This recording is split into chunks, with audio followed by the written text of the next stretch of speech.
My name, as you know, is Graham Nabb. One of the things that I've been quite passionate about over the years is raising and lowering in peel, and particularly trebling up and trebling down.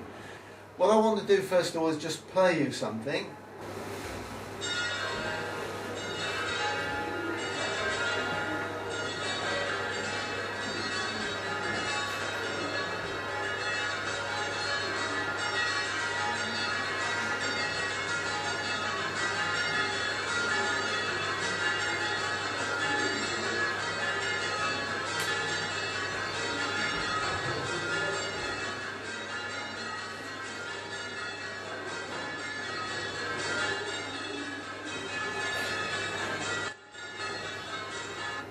Now you heard that that raise from start to finish. Where did I go to get this recording? Any idea? In terms of parts of the country? Devon. Devon. I went to Devon. Why did I go to Devon? Really good. Sorry? They bring up well then. And why do they bring up well there? They practice! End of course. Go on. Before we can raise and lower a bell, we need to have mastered some very basic skills. 3 or 4 of them. Who's going to tell me what they are? Bell control. Thank you. That's a good start. That's a good one. Anything else? Listening. Watching. Watching. Shall we call that rope sight? Yes. Slightly different, but it is actually watching ropes. In terms of raising and lowering in peel, there's one other really quite important thing which these people in Devon displayed. And it's to do with working together. Teamwork.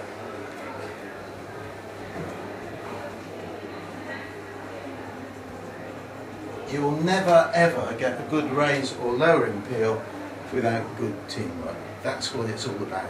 So,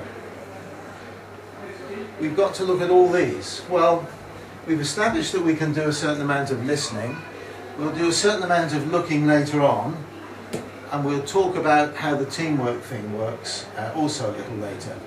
Remember that whatever you do in ringing, you've got a couple of objectives. The first is to keep this rope straight. If it's not perfectly straight, you haven't got the best possible control. It's inefficient. If it's going over here, if it's waggling around, if it's going over there, it's not particularly efficient. So every movement that you make, you have to be able to look at it and say, is that about keeping that straight? And the other thing that you have to think about is keeping tension on the rope. If you haven't got some tension, if there isn't a connection between your hands and the bell, then you're not actually doing anything with it. There's no control. So we have to find ways of ringing the bell to keep the rope straight. So when we ring with the rope absolutely straight. And we have tension as the bell rises and as it comes down, and rises and comes down. And the same applies when it comes to lowering, and in particular taking coils. When would you use that? Beginning. At the beginning. It might be at the beginning, but why is it at the beginning?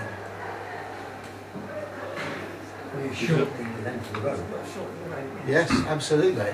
That's what you're doing. But when do you use that as opposed to this?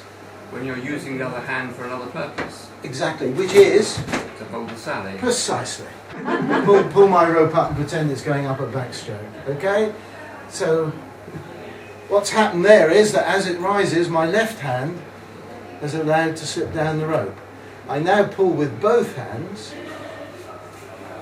and put them back together again. And that way the rope stays straight. Here we are. I'm creeping up the rope. I now want to coil up, down. Nice and neat. So I'll show you that again. Up, down. There we are. Absolutely perfect. I'm still drawing the sally down. I've got tension on the way up. And I'm in control of what's happening.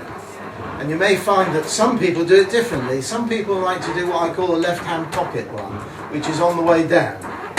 So So they do it all on the way down, but they have to do that in order to make the coil. As a result of which you're never quite sure where the Sally's going to go.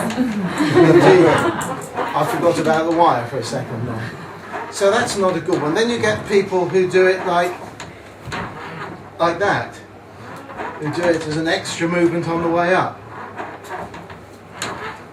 which again leads a certain amount of, you're losing tension at the top of the stroke and you're not quite sure where the Sally is going to come down. So there is a better way, or preferred way. Which one? The correct way. The correct way. Yes. So we can see it. You can all have a practice later, it depends on the timing. So next time, up, down. So as it goes up, you slide your As you, well, you don't actually slide your left hand down, no, you just don't put it up as far. It doesn't go up and down. That's a bad one, here we go. It doesn't go up and down, so what I'm not doing is this, or something like that. I'm just not putting it up as far as the right. It does slide down the rope, but it's not an extra upward movement. It's a limited upward movement. So it's the left hand you're sliding down rather than the right hand up, is that right? Yeah. Oh, you can't, if you put the right hand up, that will bring the bell to a Yeah. jerking stop. Yeah. Yes, yes. And some people do that. I don't know whether you've noticed that. If some people put their right hand up, they can't lower in peal because suddenly the bell comes down. And we've got someone who rings not too far away but can't lower in peal. As soon as he takes the first coil, he can't keep it. So that's, and the second coil is taken the same way. And I'm not going to spend a lot of time on this. I'm just going to raise awareness so you can think about it and practice amongst yourselves later. The other critical thing is when you raise a bell, and when you raise a bell, you will inevitably get to the stage where the bell is nearly up, and yet I still have a coil in my hand.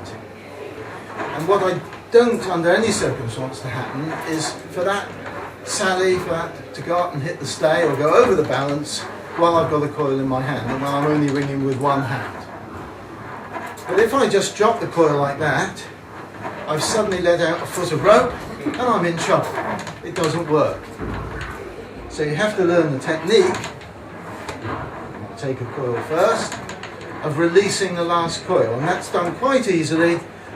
Also down here, everything important is done at this point here. I'm just going to open my thumb next time and release the end of the rope. Open thumb, end comes out, I'm in exactly the same place and I no longer have a coil. And the really good news, of course, is that you just need a friend to practice with. You don't actually have to have a rope that's moving. So there's a few little pointers for later, and what I hope to see in the last practical session of this theory bit before coffee is some people actually having a look at how they do it. One of the other things that we need to do is to look at how we chime a bell. Unfortunately, the way these bells are tied, I can't demonstrate that. But I'm sure you will have appreciated that unless you do chime a bell, you can actually get a bell quite a way up before it will strike. How far up do you think most bells will go before it makes a noise if you make no attempt to chime it?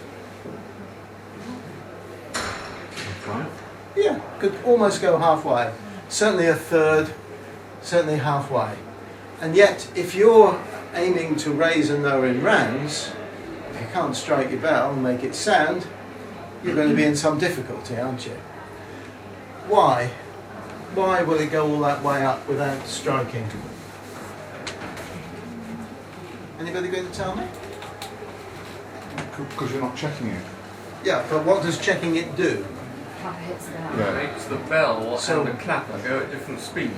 Yes, so why then can you get a bell a third of the way up without it striking?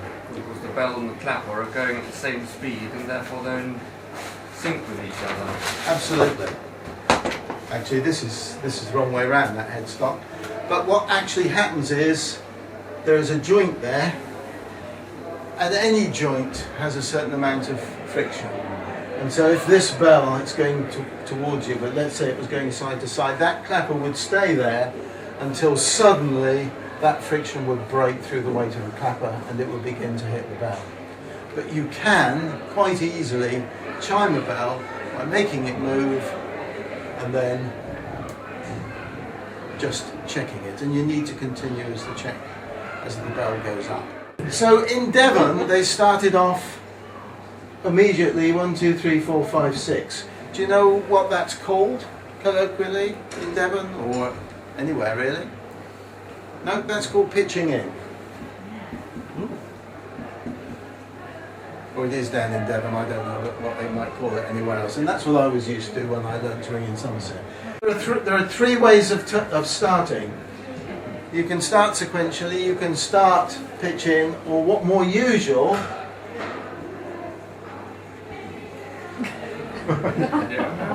is that what we intend? Random? Fine. So random, let's establish that random has absolutely nothing to do with change ringing. Who's in control of what's happening? Precisely. So what does the treble say when they start? Do they actually tell you what they want you to do? The treble says, this is what I want you to produce. 1, 1, 2, 1, 2, 3. Let's get it right. It's not complicated. It is a question of how we start. There needs to be some clear instructions on what is required at the very beginning, what is expected, and what order we actually want the bells to start in. Which is quicker, a raise or a lower? A raise usually. Raise. Absolutely right. I normally get the opposite answer. Think of it in terms of the sound that's produced. Let's have a look at how we go up. And I like to regard this as an aircraft taking off. Okay, the runway's nothing. All right, you can have one chime and you can call it the runway if you want to. But you go up in a fairly steep curve, you get up to your 20,000 feet, and then you just even off until you're up somewhere here at about 25,000. It's a fairly steep curve. On the way down, you land very, very, very, very gently. And it probably takes you longer to get to your 25,000, to get down from your 25,000 feet than it does to get up to your 25,000 feet. Now those two graphs look the same, but that raise probably takes 1 or 2 minutes. 2 will be a long time actually. I don't know how long that took on there, but I don't suppose it was much more than 45 seconds or something. This would probably take 4 or 5 minutes to get down. Interestingly, we had and that's on 6. The reason is a lot to do with the sound that you produce. Just as ringing randomly is not part of change ringing, neither is making chords. So when you raise and lower, the last thing you want is to have 2 bells ringing at the same time. And not infrequently, it's the treble and the tenor, or the treble and the fifth. The treble decides that it wants to make beautiful chords with the tenor, and that's when the crashing and clashing begins to happen. So that what you have to do, particularly when you're raising and lowering the treble, is to get the treble always to sound after the tenor. You don't want to make chords. And this is how we start. You probably can't see that at the back, but I think you'll get the idea.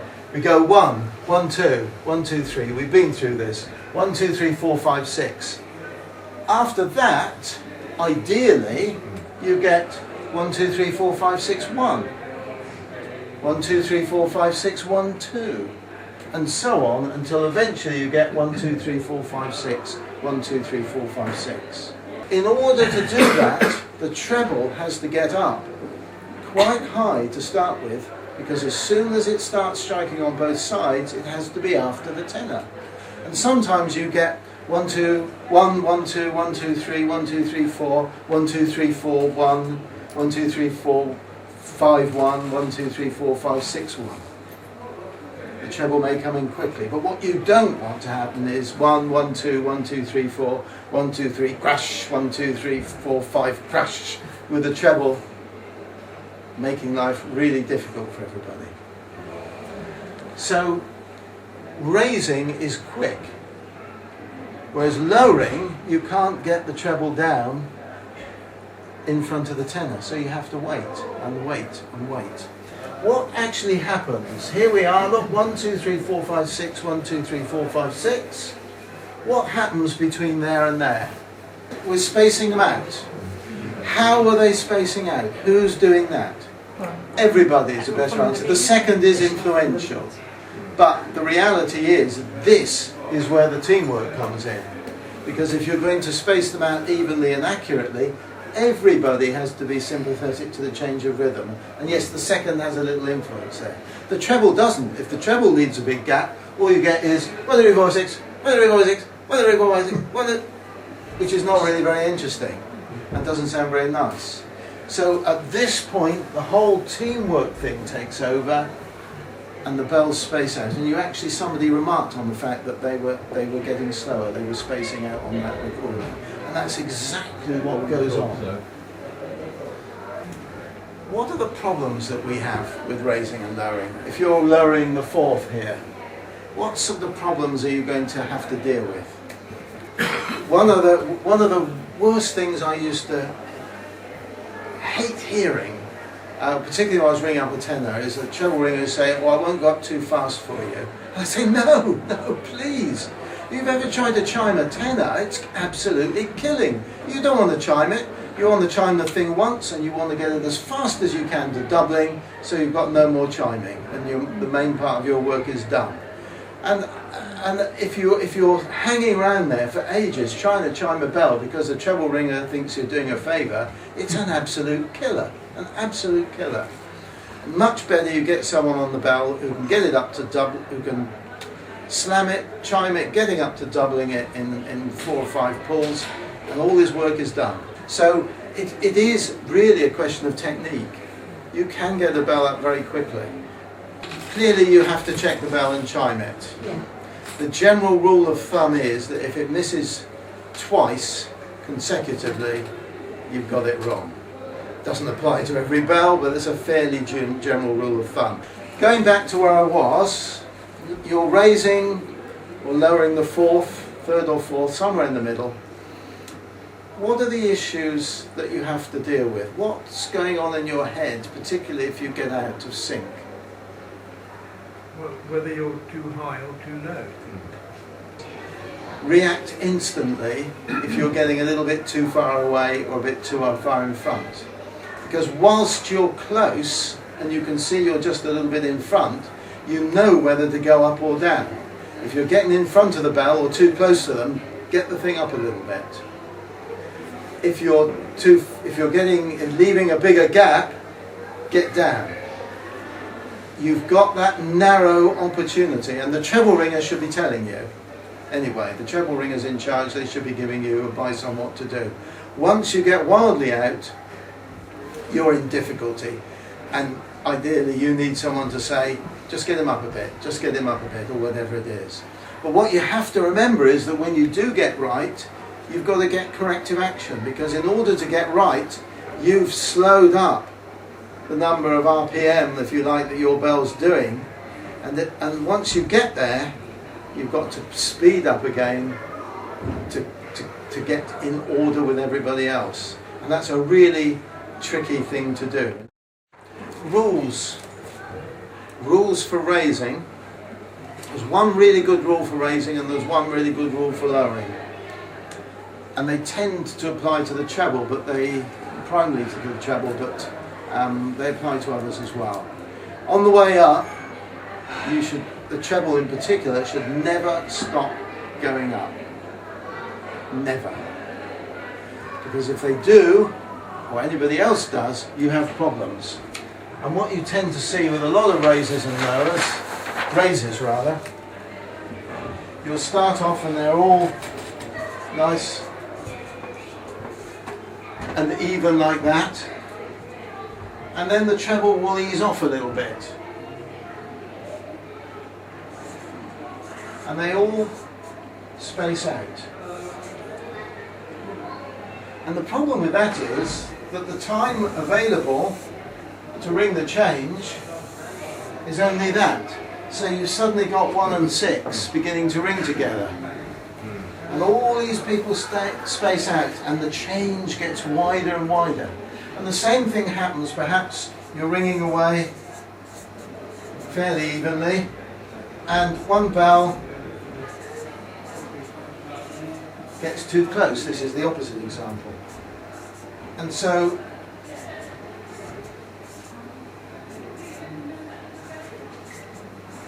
now they're all closing up. And so the change has suddenly got shorter. And what you're actually hearing is 1, 2, 3, 4, 6, 1, 2, 3, 4, 6, 1, 2, 3, 4, 5, 6. Here, they're all spaced out. And this other example can often be created by somebody creating a gap.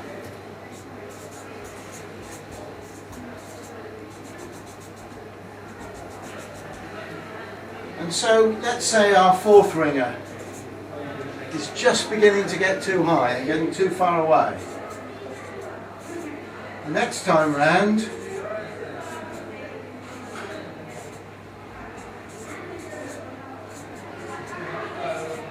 you're beginning to get this gap created, and suddenly the length of the change has got wider and wider. And then what happens? The treble ringer says, come on 4th, get down after the 3rd, stop messing about. So he does. But he probably gets a bit too close because he hasn't worked out his 24-hour clock yet.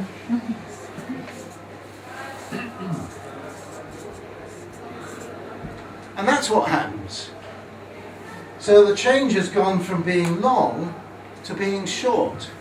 Now the treble's okay, he's done a really good job, absolutely fine. But what's the tenor ringer thinking? And what happens? The tenor ringer says to the treble ringer afterwards, I don't know what the heck you were doing there, you're going up and down like a yo-yo. And the poor treble ringer hadn't done anything wrong at all, it was this person on the 4th that had caused it by being too slow. And this is like you've seen this traffic on the motorway, haven't you? Where if everybody goes too fast, it all bunches up and then it slows down and bunches up, and the poor tenor at the back is stopping and starting and stopping and starting, but the treble ringer at the front, he's quite happy, he's doing the right thing.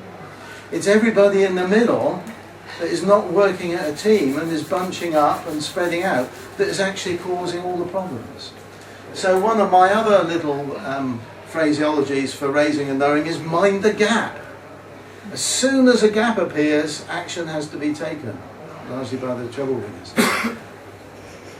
But you can see the impact that has. And of course, all this time, the treble is ringing with the tenor. And if you've got an inexperienced tenor ringer, the treble ringer will say, well, I'll go up a bit now, get away from the tenor. So the treble ringer goes up a bit, and then the tenor ringer finds himself down here, having to heave like mad, and then get back to the back again. So it really is about very, very close teamwork indeed.